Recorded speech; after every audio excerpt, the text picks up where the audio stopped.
Now, being an exterior cleaning, window cleaning, roof cleaning company, we obviously use ladders a great deal in our company.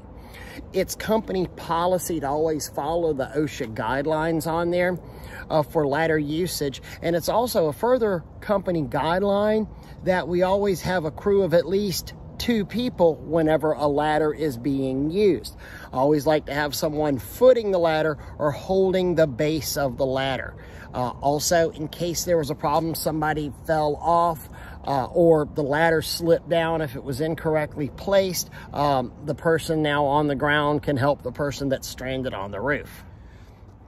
And in a perfect world, these rules are always adhered to. Unfortunately, we don't live in a perfect world. Sometimes I find myself out on a job and I don't have someone to go and hold the ladder for me. So we take this crowbar trick to help give footing to the ladder. So at least the bottom of the ladder won't kick out on me.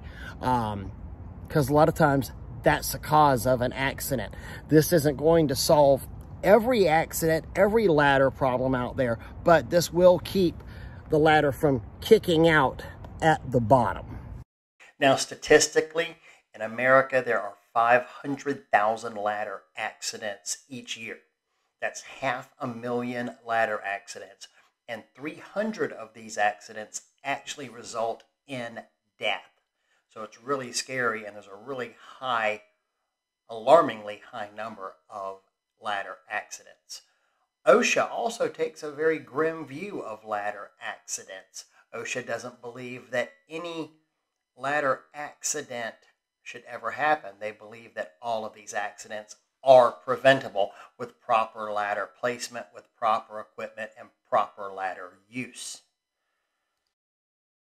Now, this little tip here is just so easy, but you take a small crowbar, you could also use a flat bar or a wrecking bar, and put it over the bottom rung of the ladder. You're going to pound this in with a hammer or a small sledge, and this is going to keep the bottom of this ladder from kicking out on you.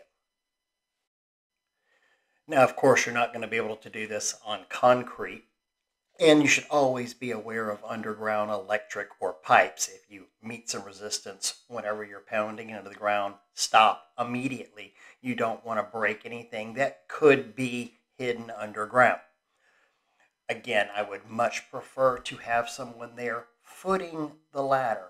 But in case you don't have someone there to foot a ladder for you, this little trick right here can keep the ladder from slipping out on the work surface. Hey, thanks so much for your time and watching this video. Hit that subscribe button. We'd love to have you join the Spray Wash Academy channel here for more helpful tips and advice on pressure washing.